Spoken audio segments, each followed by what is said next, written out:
నంద్యాల వారి నంది పైపులు సమర్పించు రైతురాజ్యం కార్యక్రమానికి తిరిగి స్వాగతం. ఆ మార్కెట్ యార్డ్ మందుబాబులకు అడ్డాగా మారడమే ఆ ప్రమాదానికి కారణమా? తాగుబోతుల మైకంలో పడవేసిన అగ్గిపుళ్లే ఆ మార్కెట్ యార్డ్ కాలిపోవడానికి కారణమా? మెదక్ జిల్లా సదాశివపేటలోని సీసీఐ కాటన్ గోదాంలో మంటలు చెలరేగి 10 కోట్ల రూపాయల ఆస్తి నష్టం జరగడం వెనుక నిర్వాహకుల నిర్లక్ష్యమే కారణమనే ఆరోపణలు వినిపిస్తున్నాయి. ఈ ఏడాదిలో మెదక్ జిల్లాలో 3 పత్తి గోదాంలు అగ్నికి ఆహుతయ్యాయి. రైతులకు ఉపయోగపడాల్సిన విలువైన మార్కెట్ యార్డులకు ఈ గతి పడుతుంటే అధికారులు ఏం చేస్తున్నారు?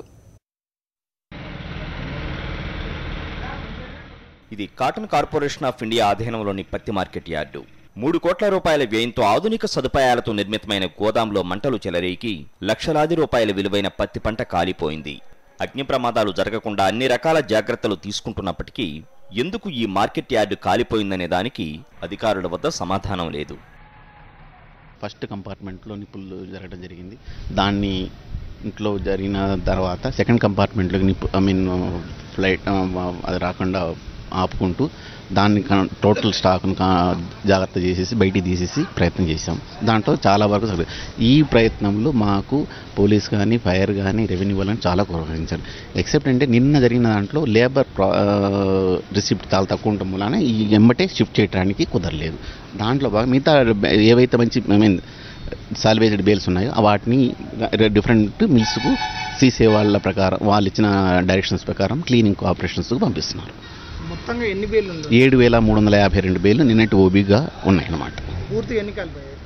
పూర్తి అంటే ఇప్పుడు అది ఫిగర్గా అరైవ్ కావడానికి సాల్వేజింగ్ పూర్తిగా అయిన తర్వాత ఇవన్నీ అయితే వస్తాయో దాన్ని బట్టి మనం చెప్తాం. యాక్చువల్గా నేను ఊహించడానికి ఎందుకంటే నేను 90 కిలోమీటర్లు అవుతున్నాను. నాకు ఒక సెక్యూరిటీ గార్డ్ ఇక్కడే ఉంటాడు. అతను నాకు నైట్ 2:45కి నాకు ఫోన్ వచ్చింది. ఇమ్మీడియట్గా నేను మిగతా వాళ్ళందరికీ ఫోన్ చేసి మా ఆర్ఎం గారికి మిగతా వాళ్ళందరికీ ఫోన్ చేసి నేను ఇక్కడికి రావడం జరిగింది. సదాశివపేట పట్టణ వాసులు చెప్తున్న దాని ప్రకారం పత్తి గోదాం కాలిపోవడానికి తాగుబోతుల ఆకతాయి చర్యలే కారణమని తెలుస్తోంది.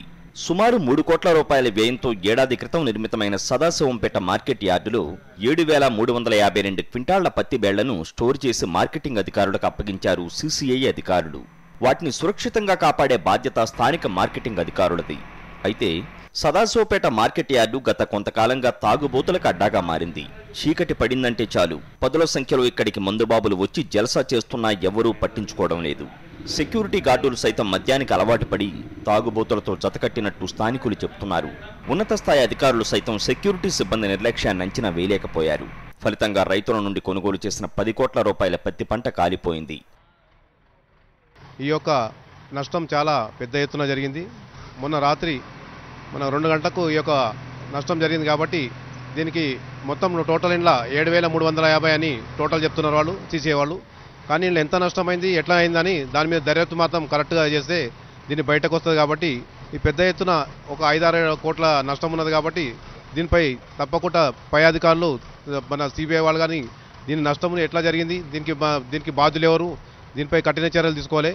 దీనికి నష్టం మొత్తం మార్కెట్ యార్డు మనకు రైతుల కోసం కట్టించారు. కాబట్టి ఈ మార్కెట్ యార్డు మొత్తం ఒక పక్క గోదాం మొత్తం నష్టపోయారు. కాబట్టి దగ్గర 1 కోటి రూపాయల బిల్డింగ్ నష్టపోయింది. దీనికి ఇక పైనుంచి ప్రభుత్వం కానీ అధికారులు మొత్తం దీని మీద చర్యలు తీసుకొని మన బిల్డింగ్ కంపల్సరీ మళ్ళీ కొత్త బిల్డింగ్ కట్టియాలని మేము రైతు సంఘం ద్వారా విన్నవించుకుంటున్నాం. సంఘటన జరిగిన రోజు రాత్రి 12 గంటల వరకు సుమారు 20 మందికి పైగా గోదాం మెట్లపై కూర్చుండి మద్యం తాగినట్లు స్థానికులు చెప్తున్నారు. తాగిన మైకంలో సిగరెట్టును గోదాంలో పారేసి ఉండొచ్చని, అదే మంటలకు కారణమై ఉంటుందని స్థానికులు అనుకుంటున్నారు. కోట్లాది రూపాయల ప్రభుత్వ సొమ్ముకు భద్రత కల్పించాల్సిన అధికారులు 7 నెలలుగా అటువైపు కన్నెత్తి కూడా చూడడం లేదు. దీంతో సెక్యూరిటీ గార్డులకు ఆడింది ఆటగా పాడింది పాటగా మారింది. ప్రభుత్వ ఆస్తులను కాపాడాల్సిన అధికారుల నిర్లక్ష్యంతో కోట్లాది రూపాయల ప్రజాధనం మంటల్లో కాలిపోయింది. ఈ ఏడాది మెదక్ జిల్లాలో 3 పత్తి గోదాములు మంటల్లో కాలిపోయాయి. అయినా ఉన్నతాధికారులకు చీమ కుట్టినట్టయినా లేదు. ఇకనైనా సర్కారు గోదాముల నిర్వహణపై దృష్టి పెట్టి రైతు సంపదను కాపాడాలి. విష్ణు, సాక్షి న్యూస్, మెదక్ జిల్లా.